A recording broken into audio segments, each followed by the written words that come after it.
the Messiah and the hope of the world, and that he would bring that hope to us. This is why we celebrate Advent, which means the coming of the Messiah, Yeshua, Jesus.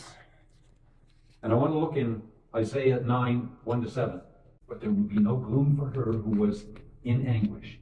In the former time he brought into contempt the land of Zebulun and the land of Naphtali, but in the latter time he has made glorious the way of the sea, the land beyond the Jordan, Galilee of the nations. The people who walk in darkness have seen a great light. Those who dwelt in the land of deep darkness, on them has the light shined. You have multiplied the nation. You have increased its joy. They rejoice before you as with joy at the harvest, as they are glad when they divide the spoil. For the yoke of his burden and the staff for his shoulder, the rod of his oppressor, you have broken as on the day of Midian. For every boot of the trampling warrior in the battle tumult, and every garment rolled in blood will be burned as fuel for the fire. For to us a child is born, to us a son is given, and the government shall be upon his shoulder, and his name shall be called Wonderful Counselor, Mighty God, Everlasting Father, Prince of Peace.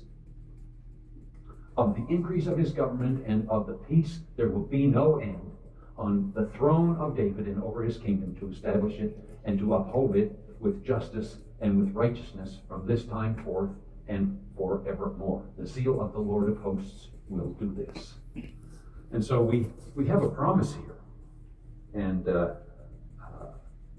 knowing that from this prophecy something was coming. And the Jewish people would read this and recite this and go over this, and they knew something was coming. And that this would make a change in history, but they weren't sure when. Gods and figures are dead and buried. But Jesus was born, and he lived a sinless life. He was crucified, he was buried, he was raised from the dead, he was seen by many, lots of witnesses, he ascended to heaven, and he's coming again. And this gives me hope. I don't know if it gives you hope, but we have a hope that the world doesn't have.